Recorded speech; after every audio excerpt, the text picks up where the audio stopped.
Thinking, being, and staying positive is another way of talking about the pursuit of happiness. In other words, when we're positive, we're happy.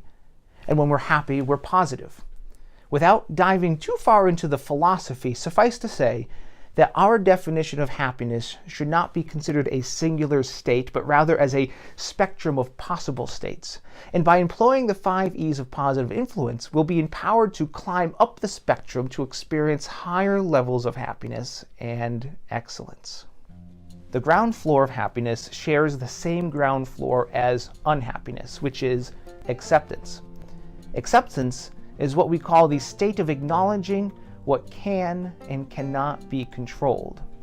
It is from this foundational vantage that we can move up or down the spectrum. We can either choose to be uplifted by releasing control of what can't be controlled while simultaneously taking responsibility for what is within our power, or we can choose to be dragged down the slippery slope of a victim mentality. So the first level of happiness after acceptance is fascination, which is a hopeful thinking practice with an engaging curiosity about the events and opportunities around us. By engaging in positive practices from this course, we'll have a natural curiosity about our circumstances, and it's this fascinated curiosity that will help to build us up rather than tear us down. So in this model, the opposite of fascination is frustration, which is a wishful thinking practice that desires improved circumstances but with no interest in exerting any effort. So the second level of happiness is inspiration, which is where we have inspiring ideas for how to improve life circumstances in some way. Empowering dreams and goals are made here. So in this model, the opposite of inspiration is confusion, which is a state of having no idea of how to improve life's circumstances in any way. And it's at this place that dreams and goals are lost. So the third level of happiness is motivation, which is when we're encouraged to jump into consistent action towards achieving inspired dreams and goals. In this model, the opposite of motivation is discouragement, which is where we become persuaded into inactivity due to frustration and confusion. Now, the fourth level of happiness is positive affirmation, which is when we enjoy the positive rewards for motivated efforts to achieve inspired dreams and goals, regardless of potential challenges or setbacks. Now, rewards may include the achievement of goals, positive testimonies from those we serve, perhaps new positive connections, relationships, or experiences. In this model, the opposite of positive affirmation is negative affirmation, which is when we enjoy the negative rewards for inactivity and lack of growth. Usually this comes by way of a victim mentality, narcissism, or the like.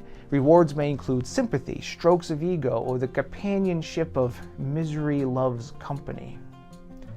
Lastly, the final level of happiness is joy, which is a supreme, positive, ingrained character with a natural tendency towards gratitude and excellence cultivated through persistent effort. When we achieve this level of happiness, it becomes a part of our ingrained character, and it is not easily moved or swayed. However, continued practice of positive principles is needed to maintain this level of excellence. In this model, the opposite of joy is despair, which is the lowest form of unhappiness, cultivated through a persistent lack of effort. When we achieve this level of unhappiness, it becomes a part of our ingrained character with a natural tendency towards resentment and stagnation, and it is not easily moved or swayed. However, with sincere desire, effort, and assistance, it is still possible to climb back up to acceptance and start again. The happiness chart outlining the various levels of happiness can help us to gain insight in tangible ways to where we are on this spectrum. Now, before moving on to the next video, take a moment now to pinpoint your current level of happiness by examining the words that you use in your everyday life. Are you using words like fascination, inspiration, motivation, affirmation, or joy? Or perhaps any of the synonyms that closely align with those words? Or are you perhaps using words like frustration, confusion, discouragement, negative affirmation, or despair, or any of the synonyms that would closely align with these words? Or perhaps you're smack dab in the middle of acceptance, which is perhaps the most encouraging place to be, because you're literally on the ground floor of happiness. The next video is the last video in this module, and we'll go over your action steps before moving on to Module 2.